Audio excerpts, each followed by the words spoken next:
I just can't take no pleasure in killing. Just some things you gotta do. Don't mean you have to like. I like to dissect girls. Did you know I'm utterly insane? You want to know what happens to an eyeball when it gets punctured? You got any idea how much blood jets out of a guy's neck when his throat's been slit? Whatever you do, don't fall asleep.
What up, everyone? DJ Nubis here with you on the Meltaria podcast with my ghoul brother from another ghoul mother, Mr. Tony of the fucking dead. Oh, and we are the Ghouls of Midnight, where we each week we take turns alternating picks of movies, past, present, or future, and we go in and give our reviews of them, good or bad, depending on how we see it. Yeah. This is episode 94, and this time around is my pick, which I'm now just getting around to seeing Terrifier 3. I've seen the first two installments. I know Tony has too, and he's probably watched this one already to prepare for this. Yeah. I did not realize, of course, as big of a clown fan as he is, he's not really a big fan of this franchise. But he has some points. I watched this and I came away with some different feelings a little bit about it. But let me give you a little breakdown about this. Terrifier 3 is a 2024 American Christmas slasher film, co-produced, written, edited, and directed by Damien Leone, and it stars. Where's my list here? David Howard Thornton as Art the Clown. It was from anthology initially, right? All Hallows Eve. Yes, thank you. And then, of course, brought into its own franchise with the character itself. We also has Lauren Lavera as Sienna Shaw. She's been a constant throughout the franchise. Samantha Scaffardini as Victoria Hayes, as the older sister of Art's victim. Let's see what else here, because Chris Jericho actually makes a nice appearance in here. I recognized him right away, had fun with that. Tom Savini, of course. Jason Patrick. I didn't even recognize him. That's kind of cool. Also, let me see here. Where's the one? I don't see her name right away. I don't know. I'll find out when I get there, but she was hot as fuck. That's all I know, is that little blonde. But oh yeah, she's on there. Yeah. Yeah. So this is obviously the third installment to this franchise. And so obviously, like I like to do, I just want to go back and play the trailer for this to give people an idea what's expected of this particular film. And then we'll be back to give our thoughts for Terrifier 3. You survived the most famous serial killer since Jack the Ripper. The 5-year anniversary is coming up. I think a lot of people would really like to hear from you after all this time. Want to know what it's like to be in the presence of that kind of evil. What goes through your brain when he's close enough to you. You feel his breath.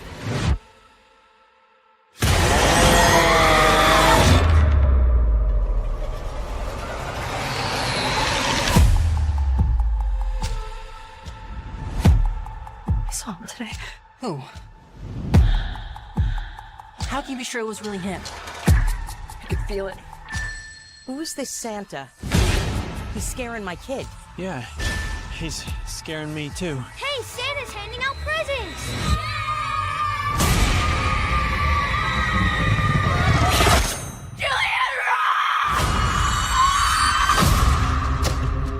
Why would he come back here? Even if he was alive, which he isn't. Wouldn't you want to get as far away from here as possible, as far away from you? We both know this isn't over.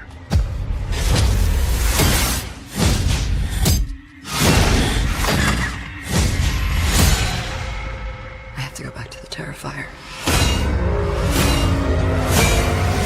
It's still buried there, isn't it?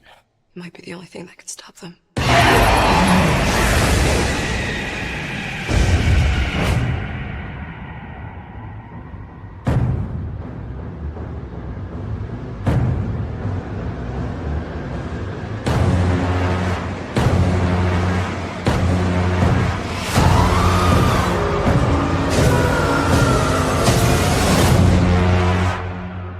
Looking forward to the best Christmas ever, filled with fun, smiles, and laughter.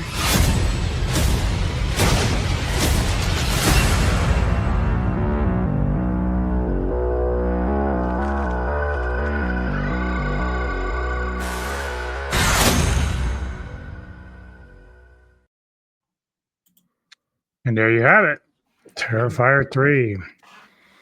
I think one thing you and I will probably agree on is that all these movies are like a mixed bag. They all do a little bit of different things. And the first thing I'll say is, like, I think watching this one, I did enjoy it. But I kind of dislike the fact that Damien's made Art like this supernatural creature. I think that's the thing that kind of has bothered me about it, because the second one to me is like so good, but then that ending, obviously, Sierra cuts the head off of Art and then we think it's done, but I kind of like the idea that he's more of like just a serial killer and he just does some crazy kills and stuff, which a lot of the kills and special effects are amazing in this. Like, it still surprises me that this franchise does as well as it does because of that gore effect. Like, they're not even afraid to show you, like, one point where the early part of the film, the young girl, her brother gets murdered, and they show the remains of the kid. And I'm like, wow, they're really pushing that. And then the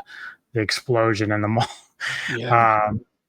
But it's just weird because, like, when I'm watching this and I'm seeing how it's unfolding at the end, I'm just like it just takes away from everything else that I've been watching with this franchise. Like, the first one, of course, was weird enough, but still, the effects were great. Second one Yeah, it had a was just a solid clown story. going around killing people. Like, it was just like, okay, this guy's nuts. Right. And then the second one, it pushes the envelope, it gives you a better story. I didn't mind. Like, I don't mind that Sierra's like a focal point. She's almost like the Jamie Lee Curtis of this franchise a bit. Yeah. So that's fine. And I don't mind that Art's like the new icon either. Like, that doesn't bother me. We need one. But I think that unlike Freddy, the supernatural aspect of Art doesn't really fit with what's going on. And so it kind of takes it away from me a little bit on like the whole enjoyment feel of like where this franchise is going to go, because I don't know about you, but towards the end, I'm like, is this like another Jason Goes to Hell type scenario? Like, is this what we're dealing with? Yeah. So just tell me quickly, like, your first impressions. Were you excited to see this initially, or just No. No? No. I started to watch this when it first was able to be on digital, I guess, and I got to the end, right to where with the little girl in at the end of the very first scenes. And I go, no, I'm not watching this shit. I don't mind Art the Clown, and I don't know, I'm kind of hypocritical when it comes to these movies.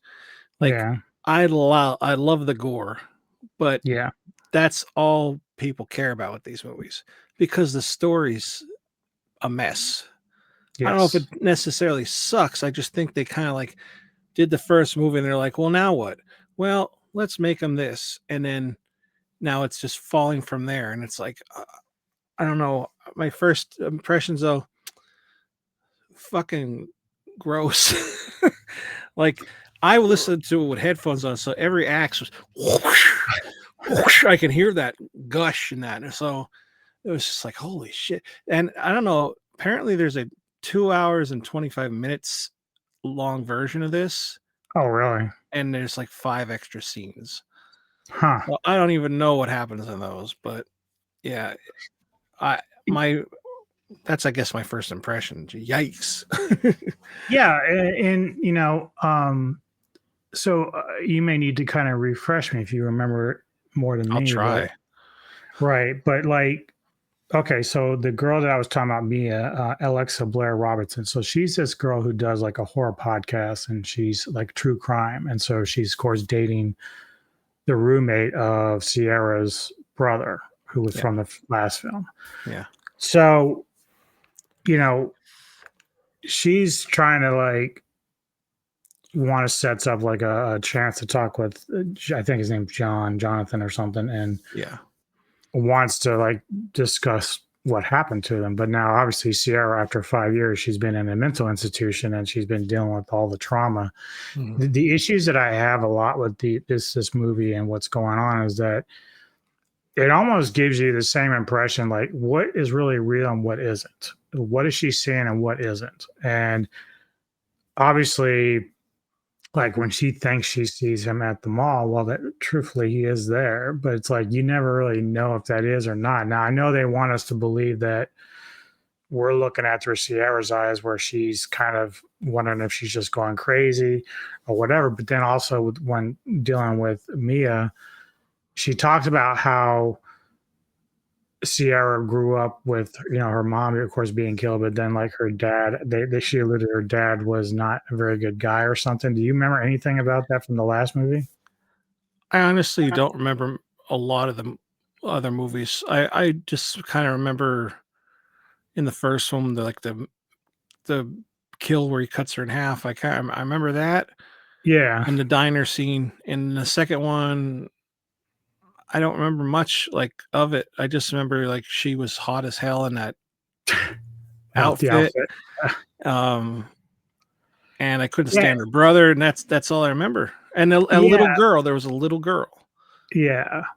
And the thing is, like, when Mia brings up the fact that there was supposedly some sort of trauma or something from the dad, you get this flashbacks with Sierra's a little girl, and her dad was like an artist, a cartoonist. That's Jason Patrick, by the way. Okay. Yeah. And, you know, a part of me at one point thought, okay, well, this would be an interesting angle if he tries to use the thing with art is like, maybe it is in Sierra's head and maybe her trauma from being abused by her dad. Like I was expecting something. Yeah. When her dad says, hey, I do have a surprise for you, I'm thinking the worst thing possible. Yeah. But I think that at the same time, that would have been a bit of a cooler angle because then it would have kind of like became more of like a psychological thing. Like, you know what I mean? Like maybe she did kill Art, who was a serial killer, but now I just kept expecting maybe she was going to be the killer because there were times she'd come back with dirt on her hands. Yeah, what the fuck was that all about? I think that's her retrieving that sword. I think that's what that was. But in my head, I'm thinking, well, this happens right after that explosion. So was she messing with like chemicals or something? And so I don't know. I kept thinking that, yeah, she's just losing her shit and she's actually the killer. That's what I was kind of hoping for. Yeah.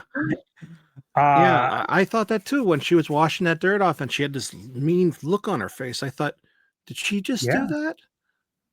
Like, or did like something get cut that where she was cleaning it, like picking stuff up, and we just don't see it? I don't know. We're right, and so we're left to believe this entire film that, like, you know, she's just losing her mind. She has a diary that Gabby, the younger girl, had been reading, and I think even when it gets to the point towards the end, like,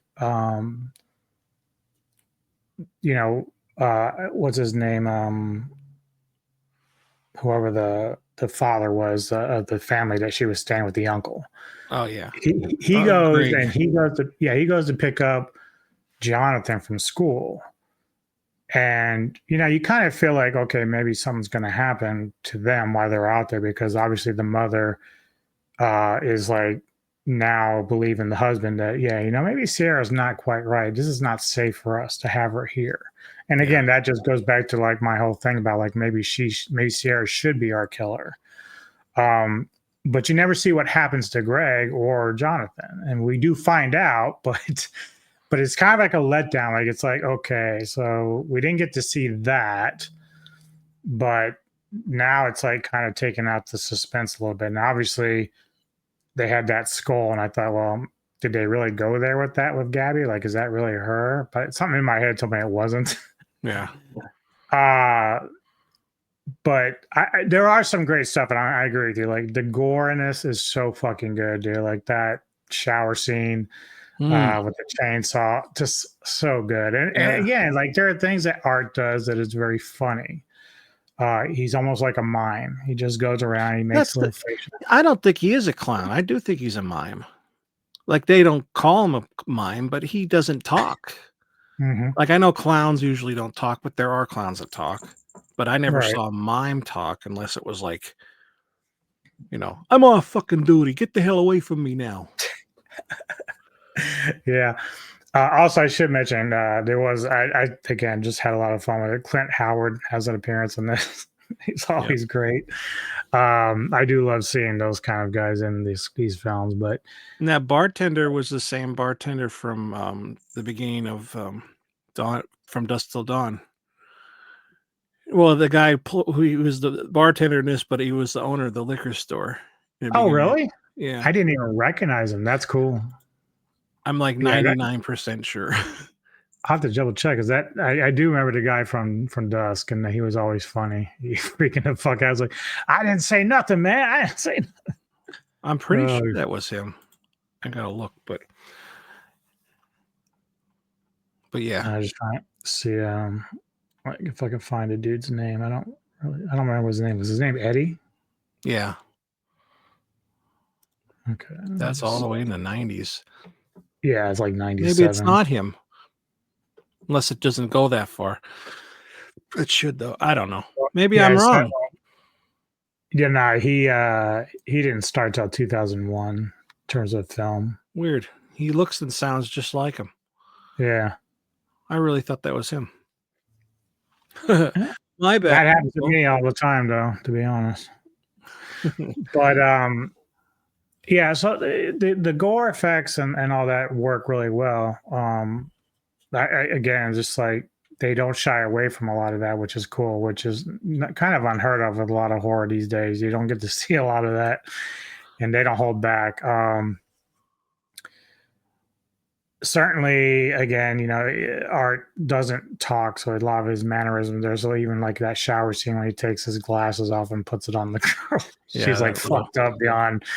And I thought it was funny though, because like, earlier when she's trying to persuade her boyfriend to get Jonathan to do the podcast, she's like, just give me 20 minutes. And he's like, oh, you're very persuasive. And then, but he was like, you sound like you want to fuck Art. And then Art's outside listening to this, and he's like, he gets all pissed off when she doesn't want to fuck. Yeah.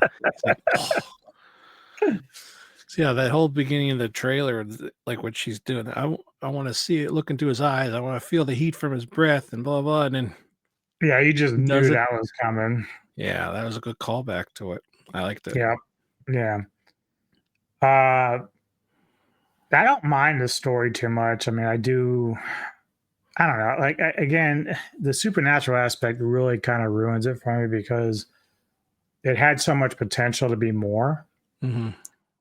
And you have this family dynamic. She's, Sierra's lost her family. Jonathan's trying to go on with his life at school, trying to forget about everything. So that's tension there.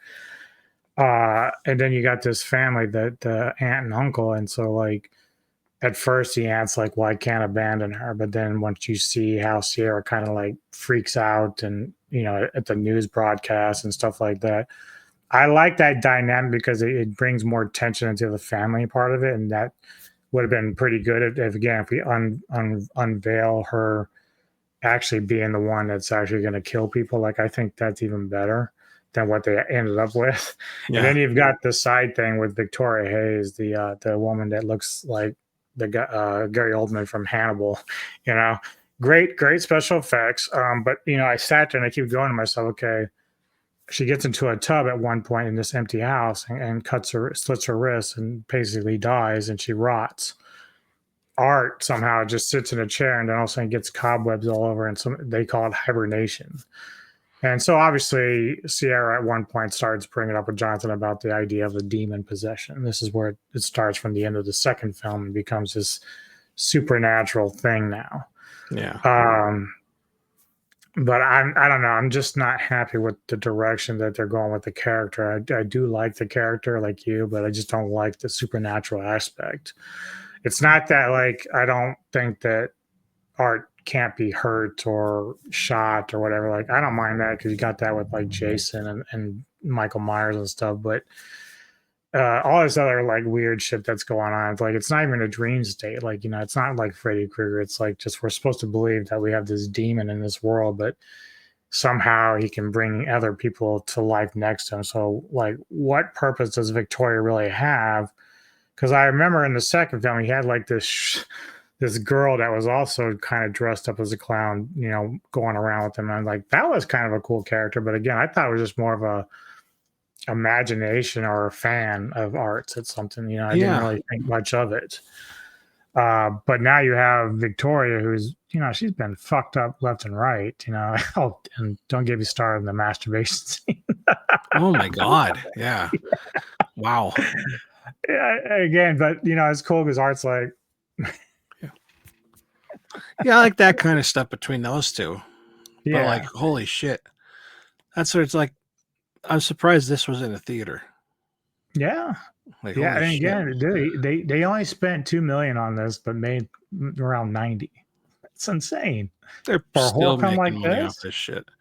Yeah. It's all got merchandise now and everything else. Like, and it's very popular. Great. Horror needs this, but I, as a horror fan, would just like to have seen this franchise kind of go in a different direction and do something different than the weird supernatural thing, because now we got it. For those that haven't seen this, it's been out for a while, so I'm just going to give you the spoiler. But Gabby, because they kill Victoria, her blood basically opens up this portal to hell, and Gabby falls through it. And Sierra basically, after chasing Art away, says she's going to go fetch and get Gabby. And I'm like, well, how are you going to do that? Of course, now Sierra can heal herself too. So this is also unexplained. Like, I really don't know. Yeah, and she's all cool about it. Yeah, it's like we're just going so far off the reservation with this. I'm like, it takes away from really the true horror part of it, because the types of kills, like those early kills in the beginning, were awesome. Like, Yeah. So I don't know. Yeah, there was no supernatural. It was just we didn't know if he could be hurt or killed, but yet we had an idea of, hey, maybe he could, and then all of a sudden he can't. And it's Right. like, oh my God. It's like, all right, why? Is he just stubborn? No, he's a demon. He's possessed by a demon, but he also happens to be a serial killer. So and that's why he's possessed, because I don't know.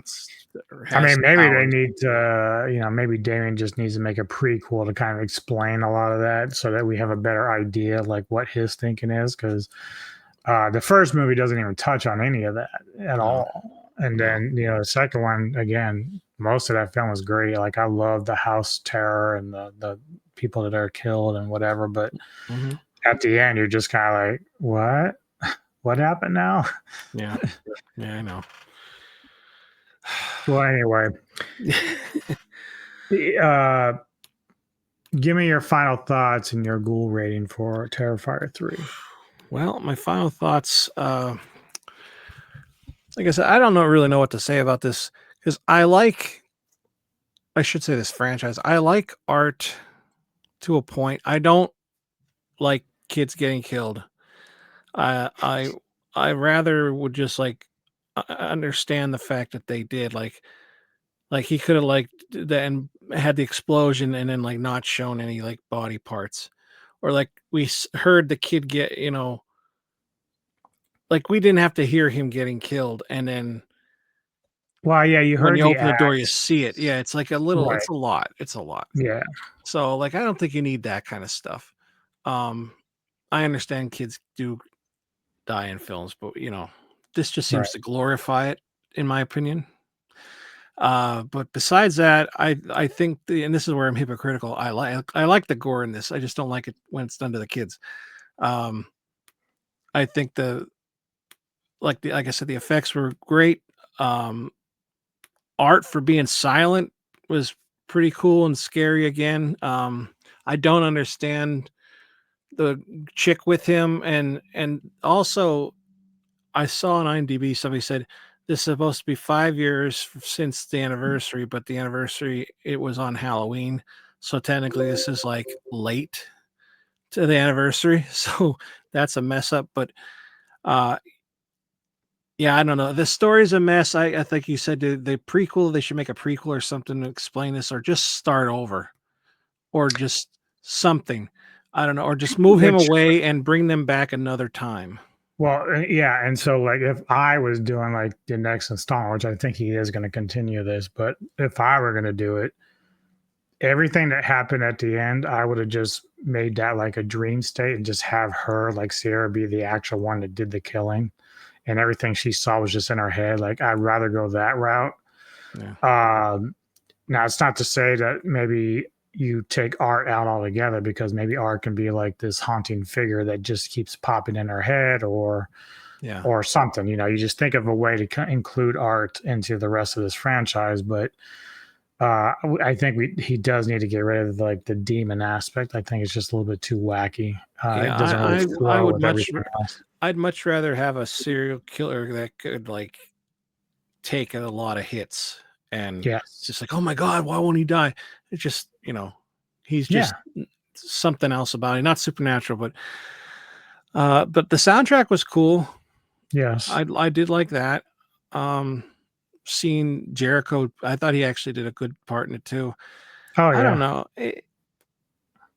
The ending, I think the standout, obviously, in this is Sienna, and Lauren is a fantastic actress, like fantastic. The whole movie, I thought she was great, especially that ending in the chair, and she can't get out, and she's trying. Oh, the way they do that to her sister, and it's just like, oh, it's so graphic and.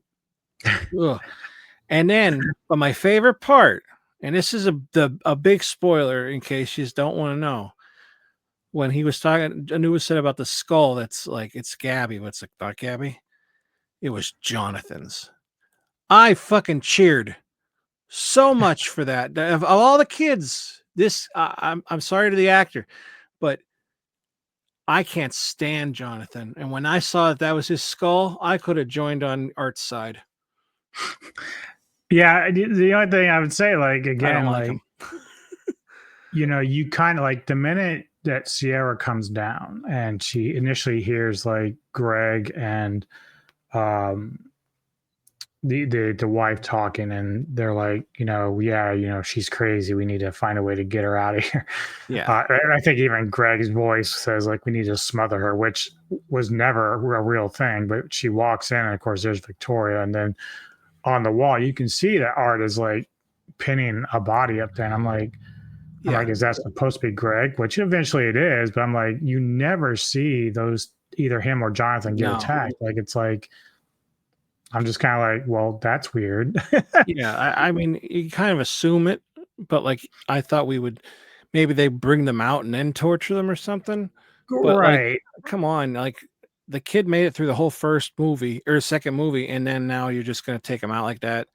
Unless in that other 25 minutes that we didn't see, it's in there, but I don't think so, because that would really kind of spoil the whole reveal. Well, that's what it was, right? So that was what Damien's trying to do, is because they want us, the viewers, to believe that this is Gabby. Like, they actually went there. And for a minute I thought so. I said, oh man, they really went there with that. That's actually kind of cool. Yeah.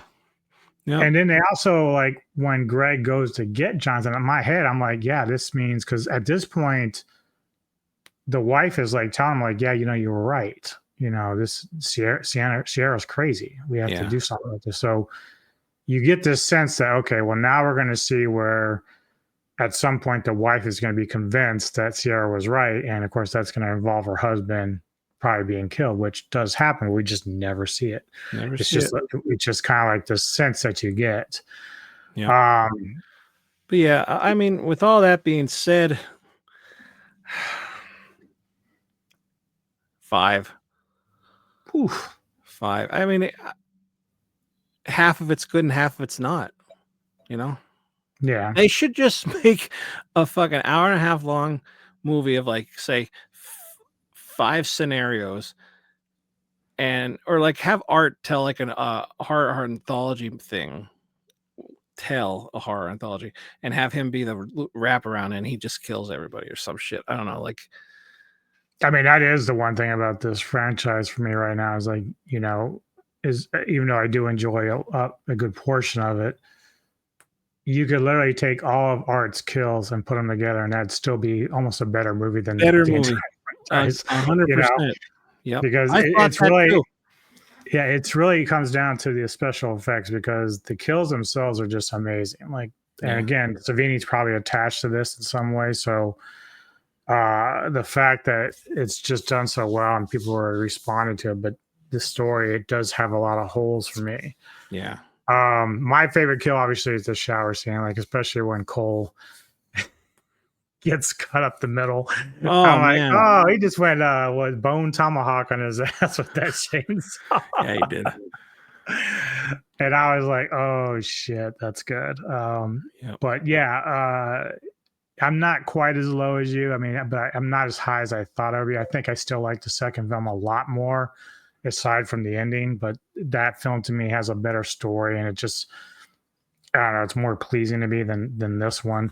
So this one I'm probably going to give like a 7. Like, it's decent. I recommend anybody watch it just for the special effects. I mean, obviously some people might really like it for the story and where it's going. I'm not a big fan of it. It doesn't sound like you are either in that regard. No. So we're on the same page with that. Yeah. But it's not a bad franchise. You and I have talked about this before. I mean, it really, this franchise is good for horror. It's good to have another horror icon, so to speak. So yeah, you can't really be dismissive of that. It's just that I came in thinking this would be a lot better than it would be. And yeah, so it's just an opinion. Yeah. A right one. Yeah.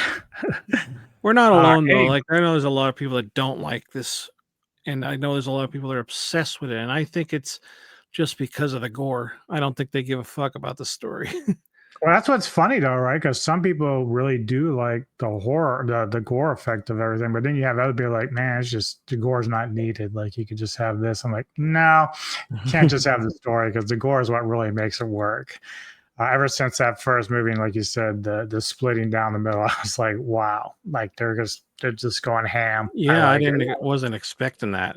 Right. Especially because it's like one of them has to live. Yep. It takes all out. That's why I thought maybe that is Gabby at the end, because you never know what, like you said, with these movies. But yeah, I think if they just took these movies, and I lost my train of thought. I was gonna say if they took something out of the movie, I probably would like them more. Yeah. Like I said, if you just let him being a serial killer, or even if in this one, you just make Sierra become what she thinks is happening around her, like just make it her imagination that Art is still there, but it's actually her doing the killing. Like I'm fine with that. Yeah.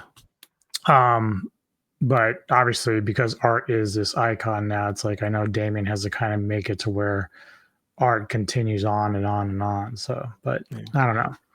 And that's another thing too, though, right? They even said, well, they didn't say it, but they made it that some of them thought she was the killer from, like, even the podcast girl said it. Yeah. It's like, why even talk about that if you're not going to go that angle? Exactly. And I don't want to drag this too on, but again, going back to the dad, like they mentioned like some sort of trauma from her dad. And I'm like, well, is this again showing that she's losing her mind? Maybe she's the one making all this shit up. I don't know. Like it'd be kind of cool to kind of have that reveal, but they just never really run with it. They give you all these other setups and then throw you off the deep end to something else. For sure. Anyway, for the episode 95, which will be on your channel, we are doing 2025's Good Boy. Good Boy. And so it'd be a very interesting discussion because I know Kevin Lambert, who will be joining us, has some strong feelings about it. I did watch it today. I have my own feelings about it. I'm sure you've seen it. So we'll join on your channel to get that hashed out and see how where we all come to a conclusion with that. Yeah. But anyway, please like and subscribe to the Mealtime Radio podcast. Give us your thoughts on this franchise, on this movie. How do you feel? Do you think we're out of our fucking minds, or do you think we're on to something? Like and subscribe to Mr. Tony the Dead. Great channel, great content. A good friend of mine. And we'll see you next time on the Ghouls of Midnight. Sweet dreams. You see me for your time.